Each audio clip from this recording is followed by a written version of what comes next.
Artificial snow at makukulay na dekorasyong pampasko. Instant attraction sa pagbubukas ng pailaw sa bayan ng Bugalyon. Silipin sa report.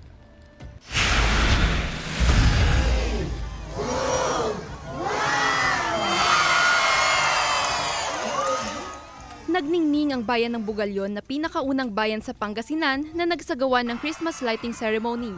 Sabay-sabay na pinailawan ang mga dekorasyong pampasko na bumabalot sa buong paligid ng plaza. Sentro ng atraksyon ang kanilang Christmas tree na pinalamutian na naglalakihang sweet treats gaya ng candy, lollipop, ice cream at donuts na agaw pansin, lalo na sa mga chikiting. Super ganda po ngayon, sir. Ngayon po, mas maganda yung ng decors ngayon kasi tingnan nyo nga naman mas makulay, mas maganda po.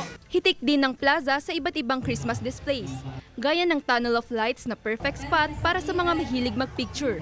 Extra special din ang instant pasyalan dahil sa artificial snow na pwedeng ma-experience dito.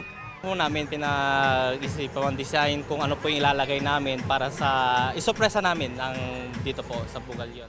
Bukas ang pasyalan gabi-gabi para sa lahat ng nais bumisita. Para mas ma-feel nila ang diwa ng Pasko, gusto namin sumaya ang aming mga kababayan.